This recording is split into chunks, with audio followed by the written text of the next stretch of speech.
जय श्री कृष्ण सभी भाइयों को। मैं ओम यादव स्वागत करता हूं आप सभी लोगों का आज के इस वीडियो में। दोस्तों, आज की वीडियो पूरी तरीके से अहिर शब्द के इर्द गिर्द होने वाली है। आज की इस वीडियो में मैं आप लोगों को अहिर शब्द से जुड़े सभी प्रकार के संदर्भों के बारे में बताऊंगा। मैं आपको बताऊंगा कि अहिर शब्द का पौराणिक इतिहास में कहाँ कहाँ जिक्र किया गया है। साथ में ये भी मैं आपको बताऊंगा कि हमारे देश के जितने भी बड़े बड़े इतिहासकार हुए हैं, लेखक हुए हैं और भी जितने महान विभूतियाँ रही हैं, उन्होंने अहिरों के बारे में अपने लेखन में क्या लिखा है। सबसे पहले देखिए, काशी के स्वर्गीय पंडित यज्ञ नारायण उपाध्याय जी हैं। ये लिखते हैं कि किसी समय इस यदुवंश अहिर जाति के हाथों में संसार का नेतृत्व था और आज भी इसकी बहादुरी द्वारा हिंदू राष्ट्र की रक्षा होती है। बनारस की जनता अहिरों की रक्षा में शांति और सुख में रहती है, जिसके लिए इनकी प्रशंसा होती है। अहिर बनारस के देवता हैं। बाबा बिसु अहिर के नाम पर विश्वनाथ मंदिर रखा हुआ है, इसलिए काशी में यदुवंशियों का सबसे पहले जल अभिषेक होता है। इसके बाद आते हैं महापंडित आचार्य राहुल सांस्कृत्यान।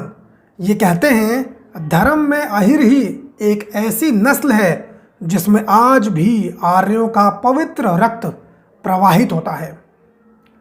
यह है पंडित हजारी प्रसाद द्विवेदी जी। ये अपनी पुस्तक में लिखते हैं कि अहिर शुद्ध से भी शुद्ध रक्त के वैदिक क्षत्रिय हैं।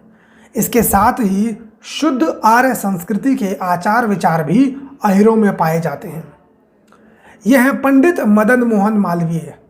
ये लिखते हैं, काशी में इन्होंने हिंदुओं की एक विशाल जनसभा में कहा, पुराणों और ग्रंथों की मानी जाए तो अहिर देवताओं के समान है, इसलिए अहिर स्वयं देवता हैं।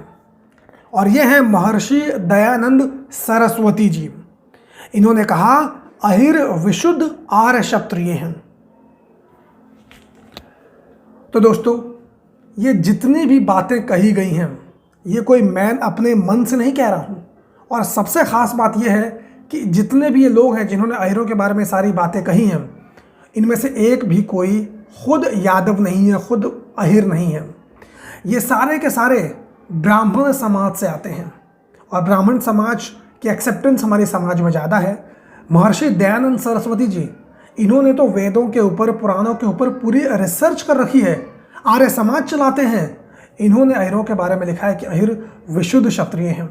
इससे एक बात तो साफ होती है कि जो तथाकथित अपने आप को फर्जी यदुवंशी हैं, उनसे तो कहीं ज़्यादा ये लोग पढ़े लिखे होंगे। इससे ये साफ साफ बात समझ में आ जाती है।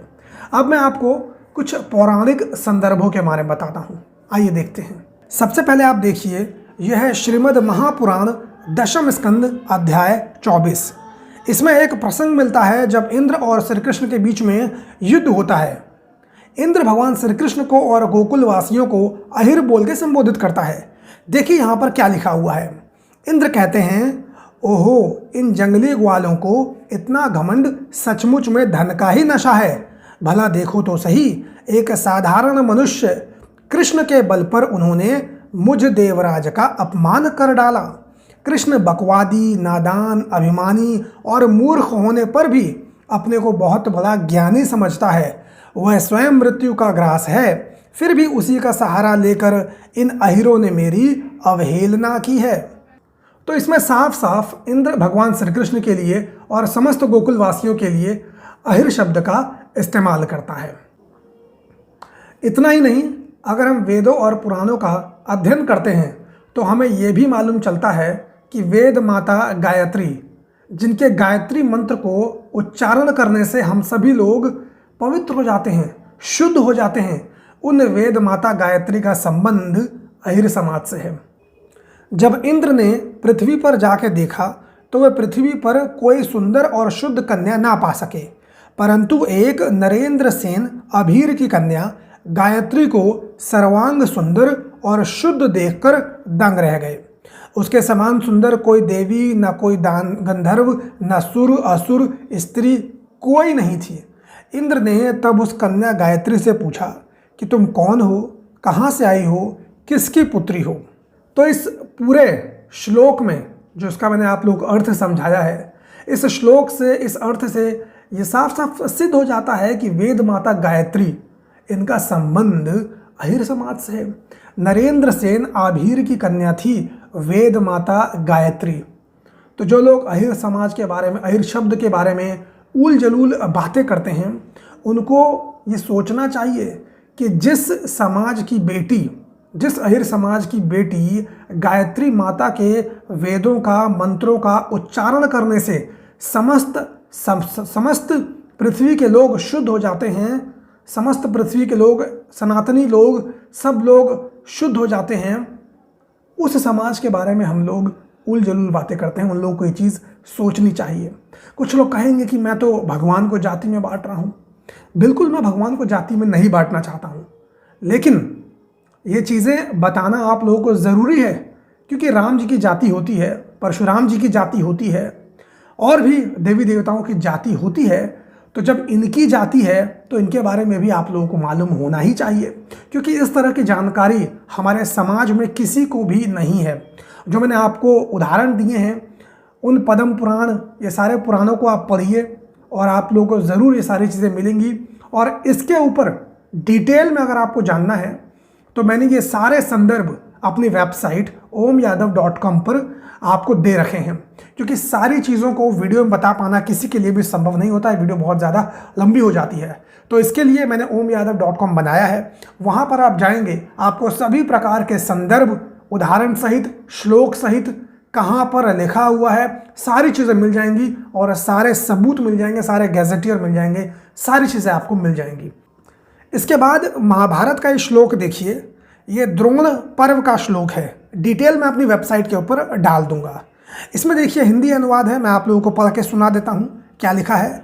भूत शर्मा, क्षेम शर्मा, पराक्रमी कारकश, कलिंग, सिंहल, पराजय, शूर के वंशज आभीर और दशेरक, शक, यवन, कंबोज, हंस, पंथ नाम वाले देशों के निवासी, शूरसेन प्रदेश के यादव, दरद, मद्र, केकय तथा एवं हाथी सवार, घुड़सवार, राठी और पैदल सैनिकों के समूह उत्तम कवच धारण करने उस व्यू के गरुड़ ग्रीवा भाग में खड़े थे। इस पूरे श्लोक में आपने देखा कि सूरसेन के वंशजों को आभीर कहा गया है, और ये महाभारत का द्रोण पर्व है जिसमें ये चर्चा की गई है। शूरसेन आप सभी लोग जानते हैं कि उनका संबंध यादव से है। तो ये जवाब उन लोगों के लिए था जो अहिर और यादव को अलग अलग करके देखते हैं। यहाँ पे शूरसेन के वंशजों को ही आभीर कह दिया गया है, अहिर कह दिया गया है। आगे देखिए, ये श्लोक जो आपको स्क्रीन के ऊपर नजर आ रहा है, यह है श्री श्री राधा कृष्ण गणोदेश्य दीपिका नाम की एक पुस्तक है। उसमें श्री श्री लरूप गोस्वामी जी ने लिखा है। इसका अर्थ मैं आपको सुनाता हूँ। इन्होंने लिखा है कि अहिरों की कन्याओं में राधा श्रेष्ठ है, जो वृंदावन की स्वामिनी है, और ललिता, विशाखा आदि जिसकी सखियां हैं। तो इस श्लोक में ये जो भाई साहब हैं जिन्होंने इस किताब की रचना की है, जिन्होंने इस ग्रंथ की रचना की है, वो राधा जी को अहिर कन्याओं में सबसे श्रेष्ठ बता रहे हैं। और राधा जी के बारे में मुझे आप लोगों को बताने की कोई आवश्यकता नहीं है। तो कहने का मतलब ये है कि जिस समाज में इतनी महान महान विभूतियों ने जन्म लिया है, उनके बारे में कुछ मूर्ख लोग उल जलूल बातें करते हैं। आगे देखिए, ये श्लोक जो आपको स्क्रीन के ऊपर नज़र आ रहा है, ये गर्ग संहिता का है, जिसमें उद्धव और शिशुपाल के बीच में संवाद हो रहा है। विश्वजीत खंड 7वां अध्याय। श्लोक संस्कृत में आप देख सकते हैं, मैं उसका हिंदी अनुवाद आप लोगों को पढ़ के सुनाता हूँ। शिशुपाल उद्धव से कहता है कि कृष्ण वास्तव में नंद अहिर का पुत्र है। उसे वासुदेव ने वर बस अपना पुत्र मान लिया है। उसे इस बात पर तनिक भी लाज नहीं आती। दोस्तों, ये जो श्लोक है ना, ये समझ लीजिए बहुत बड़ा फैक्ट है। इस श्लोक में शिशुपाल श्री कृष्ण और नंद बाबा जी के संदर्भ में कह रहा है कि कृष्ण तो वास्तव में नंद अहिर का ही पुत्र है। वासुदेव ने तो वर्बस इसे अपना बना लिया है। और दोस्तों, मैंने अपनी एक वीडियो में, जिसका लिंक आपको आई बटन पर मिल जाएगा, उसमें ये प्रूव किया था, आपको बताया था कि नंद बाबा और वासुदेव जी दोनों आपस में भाई हैं। तो जब नंद बाबा और वासुदेव जी दोनों आपस में भाई हैं, तो एक अहिर एक यादव कैसे हो सकता है? ये तो जो भी इस तरह की बात करते हैं, उनसे जाहिल और उनसे मूर्ख व्यक्ति शायद ही इस दुनिया में कोई होगा। क्या हुआ, अभी भी आप लोगों को संतुष्टि नहीं हुई? तो मैं आपको चलिए एक वीडियो दिखाता हूं। वाह, आपको भी राज्यसभा में बोलने की हिम्मत हो गई नंदराय।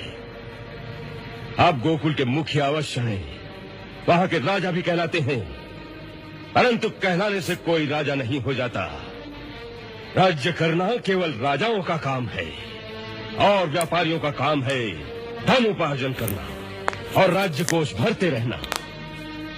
और उस धन का उपयोग कैसे हो, इसका निर्णय वही करेंगे जिनके हाथ में राज्य का अधिकार होगा। युवराज कंस, आप जानते हैं कि नंदराय जी रिश्ते में हमारे भाई लगते हैं, इसलिए इस राज्यसभा में इन्हें बोलने का अधिकार देना होगा। कुमार वसुदेव, नंद बाबा जी अहिर, वासुदेव जी यादव, ये तो बिल्कुल भी हो ही नहीं सकता है। दोनों आपस में भाई थे। अहिर, यादव, गोप, ग्वाल सब एक ही हैं।